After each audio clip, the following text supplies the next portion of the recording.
Andrew and Courtney Simpson, though childless, were happy in their marriage for over 10 years. Having children was something they both wanted, but they waited until they were secure in their careers and could financially support a family on a single income. Both of them were in their 30s and were successful lawyers. Drew was a civil litigation attorney, while Courtney specialized in contract law for a well-known local firm in their hometown.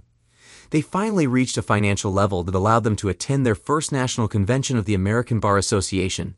This was something they had both eagerly anticipated. During a long drive to the hotel headquarters, where they had booked a table for the event, their main conversation topic was about having a child. They both agreed that the time had come, but Courtney confessed that she was anxious about the prospect. It was at the board of directors reception on Wednesday evening that everything fell apart. The evening started well, with both enjoying the atmosphere and the company of their fellow lawyers. It was late in the evening, after the official part of the reception had ended, and there was more drinking, dancing, and loud conversations. When Drew noticed that Courtney was in a playful mood, this was definitely not a bad thing, as it always led to an extended period of intimacy at the end of the night. Courtney was a beautiful woman with a lively character, though somewhat cunning and always flirtatious. Tonight was no exception. Drew, on the other hand, was more calm and reserved. This was very unusual for a litigation attorney. At social gatherings, Drew typically blended into the background. He genuinely enjoyed watching people and observing how they interacted. If someone started a conversation, Drew would immediately participate actively.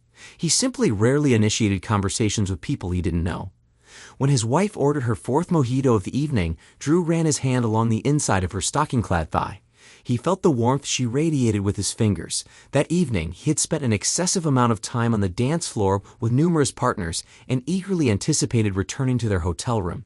When Drew finally got to what he often called his property, he realized that there was nothing left on her.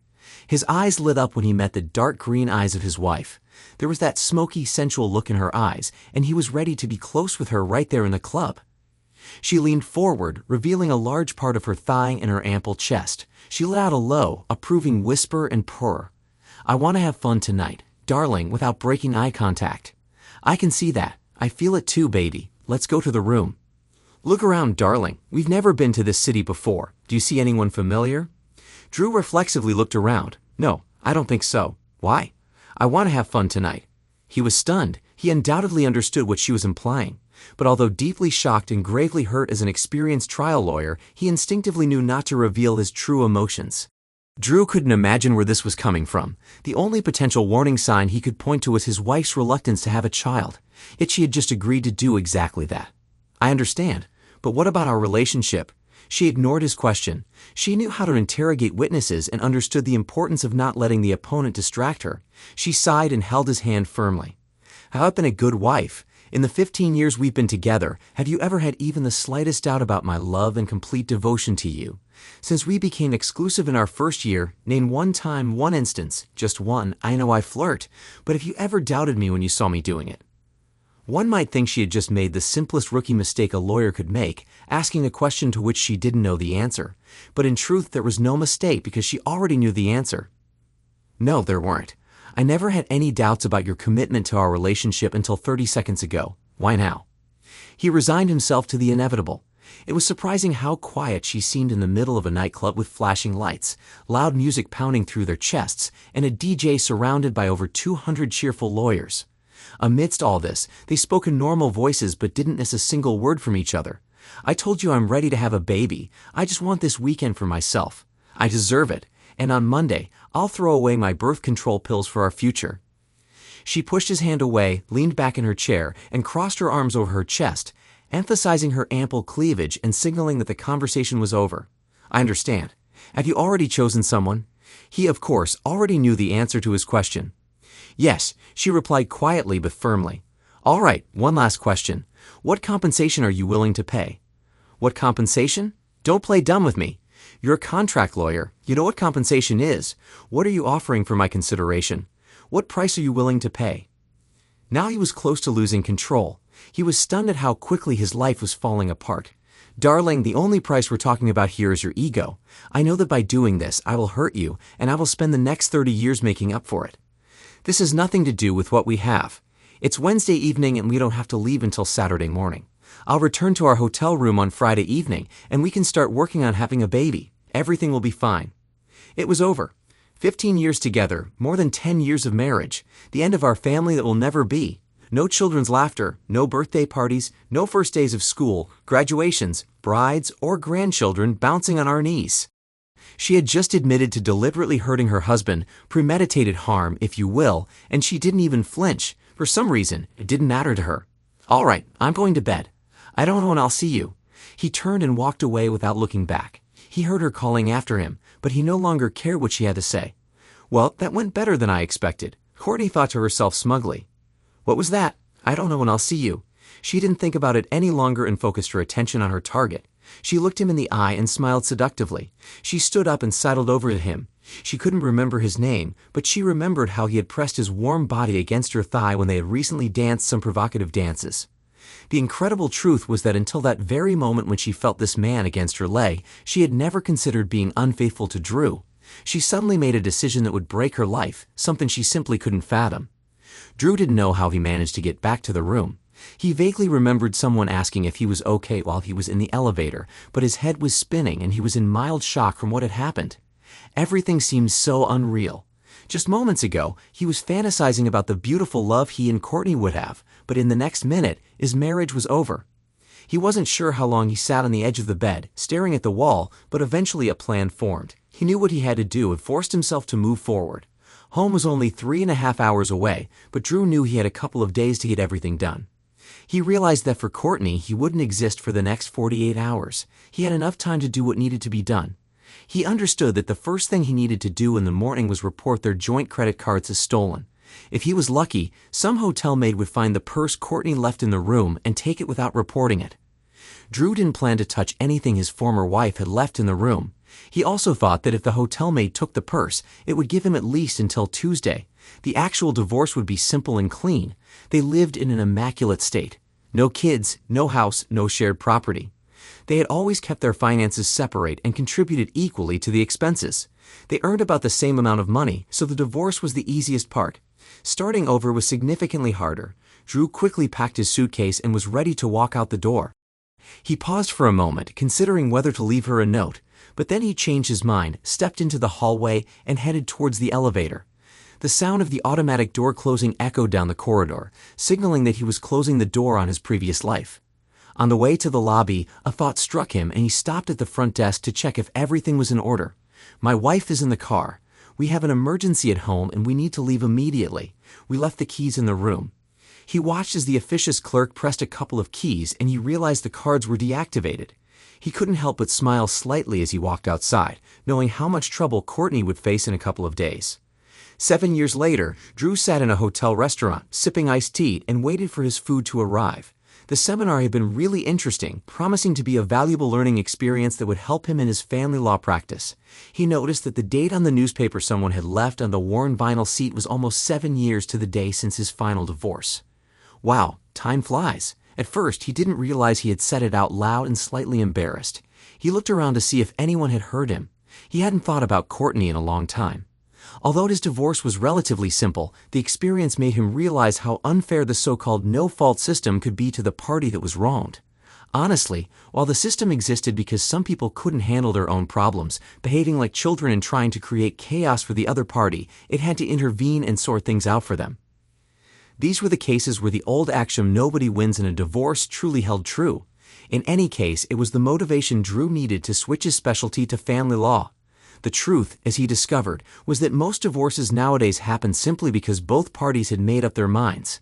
There were few disputes and both sides worked to resolve their situation as quickly and painlessly as possible. He handled any case that came his way. Still, he really enjoyed dealing with the relatively rare cases involving infidelity, where he suspected that the spouse of his client was trying to tighten the screws on his client. His thoughts were abruptly interrupted by a voice he still recognized. Drew, how are you?" He looked up and incredibly saw her. He couldn't have been more shocked if he had been hit with a cattle prod. "Hey, Court, believe it or not, I was just thinking about you. What are you doing at a family law seminar?" "I'm not attending. I'm here on another matter. May I sit down?" "Of course, I'm sorry." He gestured for her to sit. "I'm really shocked to see you, so you'll have to forgive my manners." "Wow. I really don't know what to say." She sat up straight and spoke in an angry tone. "You never even talked to me, Drew. You never responded to any of my attempts to contact you. You never said a word to anyone in my family again, including my mother, who, as you know, adored you. You didn't even show up at any of the hearings. You just left. I had nothing to say to you. 15 years together, and you couldn't even say lead without saying a word before you ran away. I walked up to our porch that Monday evening and was served divorce papers before I could even get in the door. When I finally got inside, there wasn't a single thing in the apartment that reminded me of you or our marriage. I see you destroyed our marriage with an incredibly selfish act, and I'm the bad guy. If that's all you have to say, just leave me alone. Drew, I'm really sorry. Just get out of here, Court. Right now, he was flushed with rage. Most of the restaurant was now staring at them. She stood up and stumbled away in tears. At that moment, a whirlwind hit Drew. It was the chattering twin sisters and their younger sibling. They piled onto him at full speed, as they usually did. His wife was walking right behind them. She was laughing and smiling, but her smile quickly vanished when she saw his face. Her gaze darted to the rapidly retreating figure of Courtney. That was her, wasn't it, Drew? He could only nod his head as he was occupied with the 3 children. Without saying another word, his wife Celia quickly ran after Courtney. Drew watched as she caught up with Courtney. They began a conversation that ended with Celia helping Courtney to sit down. They must have talked for at least 10 minutes. It looked like they exchanged contact information, then Celia hugged Courtney and they parted ways. Celia returned to the table and grabbed their youngest so that Drew could corral the twins into a corner. Drew's eyes and mouth were wide open when Celia sat back down. She's coming to our home in a couple of weeks and you two will talk. I mean, really talk. Don't say anything. Just nod if you understand. Her tone left no room for argument. So he just nodded and began fending off the 2 little ones on his lap who were now his life. Later that evening in their hotel room, after the 3 musketeers had fallen asleep, Celia looked at him and asked, "Is there anything you want to say or ask her?" He took a deep breath and quietly said, "For the first few years I wanted to, but maybe my pride wouldn't let me. But now, no, I have nothing to ask, and I'm glad I didn't give her that chance back then." "What? You're joking, right? This can't be serious." "It's very serious, Celia. If I had allowed her to talk to me back then, she might have said something that would have made me reconsider. But if that had happened, I would never have met you and our 3 children wouldn't exist. No, I don't need to talk to her and I have no regrets." She hugged her husband and showered him with kisses. "You know just what to say to a girl, don't you, baby?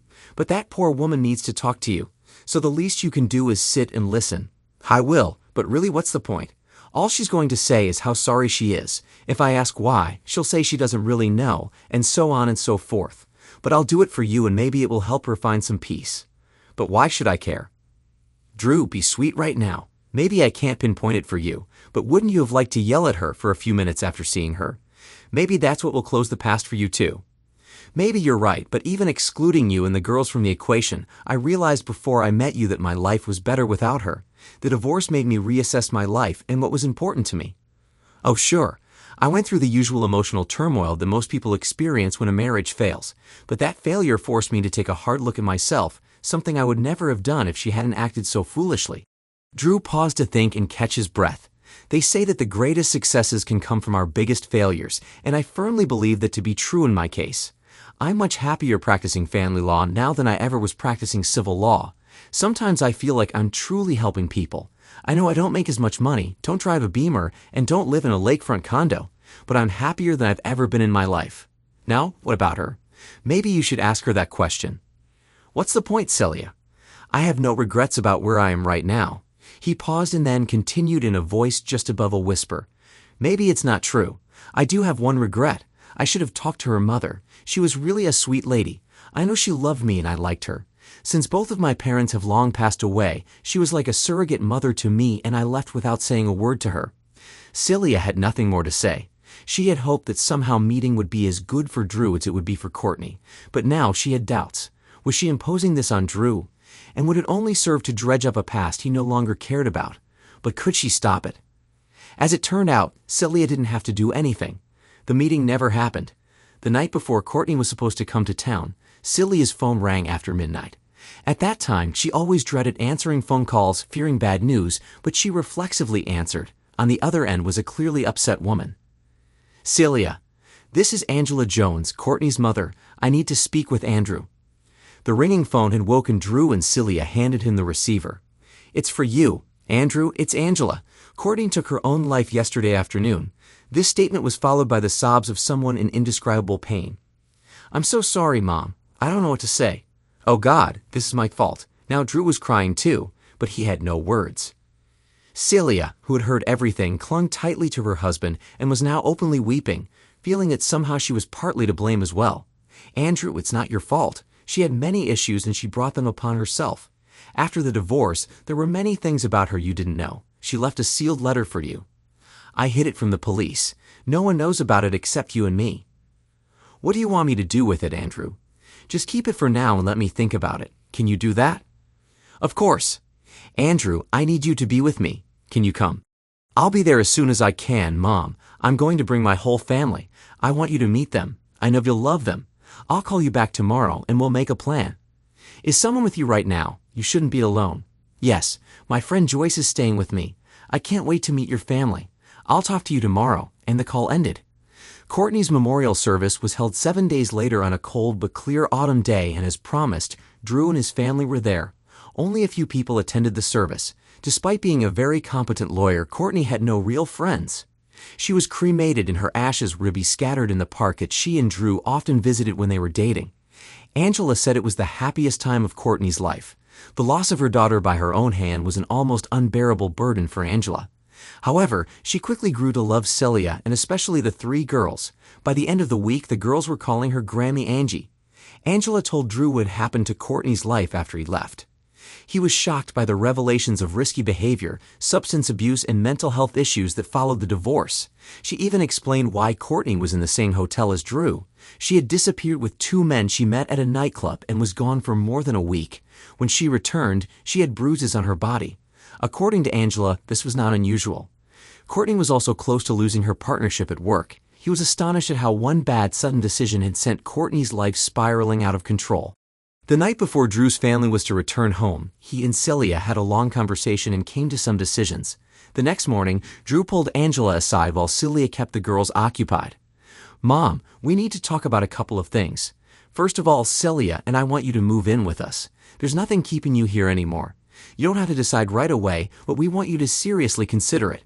We'd love to have you with us. If you decide to, we'll be there to help with the move. Please think about it, okay? Oh dear, that's so kind of you.